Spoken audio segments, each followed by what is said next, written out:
Bonjour à toutes et à tous, c'est Instagramilin et aujourd'hui on se retrouve sur une vidéo que je tenais depuis un petit moment déjà à faire. C'était de vous présenter un jeu qui n'est malheureusement pas très connu mais que j'ai énormément aimé qui s'appelle Fusion Masters. Vous avez sûrement connu des jeux de cartes ou alors même des jeux où on doit fusionner des monstres ou les augmenter pour pouvoir avoir une meilleure équipe tout simplement. Et j'ai commencé à y jouer vraiment beaucoup et j'ai beaucoup aimé ce jeu. Actuellement j'ai une équipe assez costaud, je vous montre. J'ai ces monstres là, après avoir passé quand même 2-3 heures de jeu dessus, hein, franchement c'est pas mal. Vous avez des monstres de rang signifiés par les étoiles que l'on voit à leur gauche. Et ces monstres, en les montant de niveau, on peut les faire fusionner pour en faire des encore plus puissants. Mais ces monstres, pour pouvoir les monter de niveau, ce sera pas de faire des combats et ensuite ils montent. Ce sera de faire entraîner. Vous prenez votre monstre, vous le mettez dans la section apropos et vous mettez un autre monstre ou plusieurs pour pouvoir finalement en faire un meilleur. En gros, c'est consommer des monstres pour pouvoir en avoir un meilleur. Après, on peut les enchanter avec des pierres d'eau, de feu, selon l'élément. Et il y a 4 éléments dans le jeu.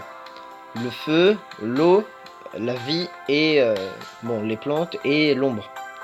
L'ombre qui est un élément qui n'a pas de force ni de faiblesse particulière. Le feu est efficace contre les plantes contre l'eau et l'eau contre le feu. Et malgré que ça paraisse pas très stratégique, c'est vraiment très intéressant à jouer. Par exemple, si vous avez des cartes qui peuvent monter de niveau, et ben vous les mettez de quoi fusionner ou je ne sais quoi. Vous avez même de quoi vous fixer un objectif de collectionner toutes les cartes du jeu, des trucs du genre. Très sympa, très sympa. On a aussi, pour ceux qui veulent vraiment du combat très pro, très compliqué, nous avons les arènes qui, qui régénèrent une énergie tout un certain nombre d'heures. Et vous en avez 10 après avoir attendu une nuit par exemple, ou un peu plus. Faire un combat demandera une énergie, et vous avez bien évidemment des objectifs qui seront récompensés. Par exemple, avoir un certain nombre d'étoiles, avoir un certain nombre de cartes, ou faire un certain nombre de combats dans les arènes. On a une boutique qui est très utile, car là on a des offres qui sont malheureusement payantes. On a ici des œufs que l'on débloque de différentes façons. Par exemple, nous avons les œufs holo qui demanderont de l'argent, par exemple, pour pouvoir être débloqués. Nous avons les œufs Valor qui seront débloqués avec les diamants ou les gemmes qu'on récolte à l'arène en gagnant des combats, ou en attendant tout simplement une semaine, qui signifie une saison. Les œufs de gemmes qui demandent des gemmes que l'on récolte en faisant soit des objectifs en montant de niveau, soit en faisant des arènes en attendant la fin de semaine. Ou alors, avec les gemmes d'éléments, nous pouvons, enfin avec les pierres élémentaires, nous pouvons récupérer des œufs de feu, de nature, d'eau, d'ombre, voilà. On a de quoi se payer un peu d'or si vous êtes en manque, de gemmes et des énergies, par quelques moyens que vous voulez. Ces énergies, vous pourrez les utiliser différemment. Par exemple, dans des chambres holographiques, ça c'est autre chose. Je vous présenterai ça un peu plus tard. Non, pas l'arène. C'est déjà fait ça. Nous avons les défis des maîtres, qui sont un peu comme des tours infinies. On combat continuellement, mais ça demandera des énergies, un nombre d'énergies particulier. Par exemple, vous êtes, je sais pas, niveau 20 et ça vous demande 6 énergies. Et bah pour pouvoir en faire un, il vous faudra utiliser 6 de vos énergies.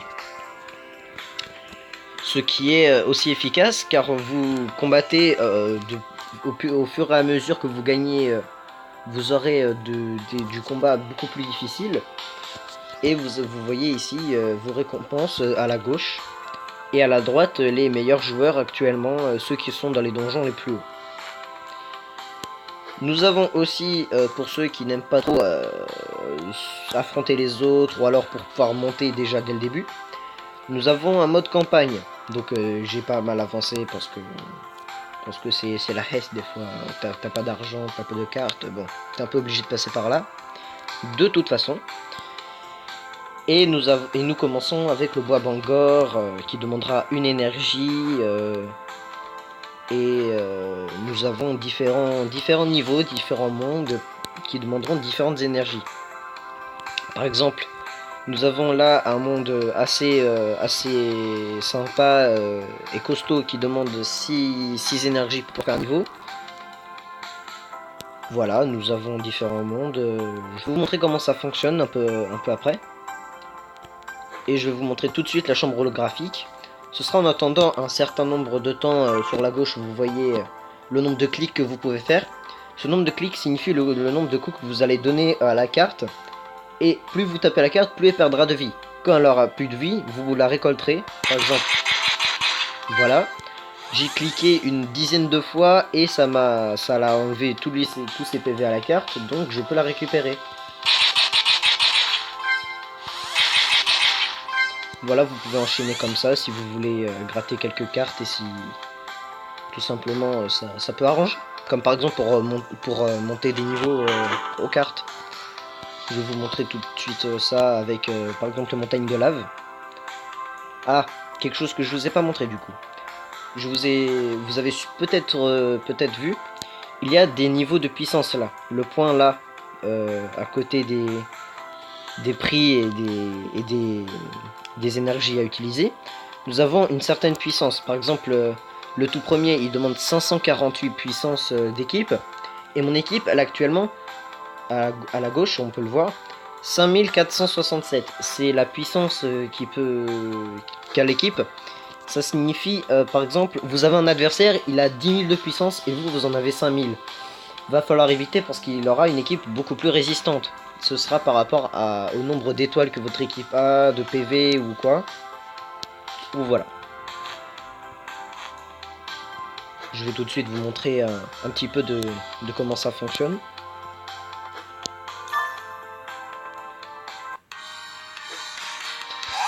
Voilà, ce sera un jeu à tour. Votre adversaire va soit jouer en premier, soit vous jouerez en premier et posez votre carte. Par exemple, vous prenez votre carte et vous la glissez sur une des 5 cases qui seront présentes. Par exemple, je vais mettre Fishox contre cet adversaire. Et en bas des cartes, il y aura des capacités spéciales. Par exemple, Chimpix en bas, vous voyez les plus qui signifieront par exemple de la vie, assez logiquement. Et signifiera qu'il aura une capacité assez spéciale. Regardez, en appuyant une fois sur la case, vous voyez sa capacité spéciale. Restaurer, guérir 60 de vie à tous les alliés. Fléroise qui demande... qui met 2 tours à charger son attaque ultime qui cause 214 dégâts de feu à tous les ennemis. Porcupléon qui régénère à tous les tours son attaque spéciale, son pistolet de bulle qui attaque aléatoirement un ennemi et qui devient finalement à ce moment là assez stratégique. Surtout ce qui demande des fusions, ça prend un petit peu de temps, mais le travail devient très...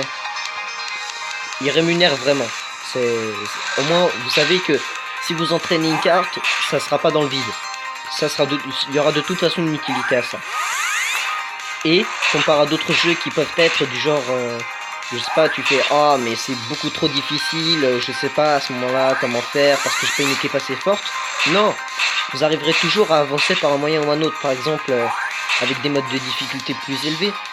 Il y a des modes de difficulté dans le jeu. Il y a des modes de difficulté. Bon bah tiens, j'ai monté de niveau, c'est cool. Tiens, quand je vous disais, on peut avoir des gemmes en montant de niveau, c'est ça.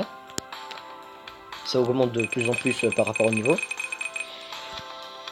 J'en étais où? Oui, donc voilà. Je vous ai pas précisé. On peut vaincre de 2 façons de deux manières différentes un adversaire. On peut soit lui retirer tous ses PV quand il n'y a aucun adversaire devant votre carte, ou alors éliminer toutes les cartes ennemies. Je préfère personnellement éliminer toutes les cartes ennemies car c'est plus facile en soi. Et à ce moment-là, ça devient assez amusant. Et un côté vraiment qui donne vraiment du fil à retordre. Hein. Ça y va pas mal sur le paquet.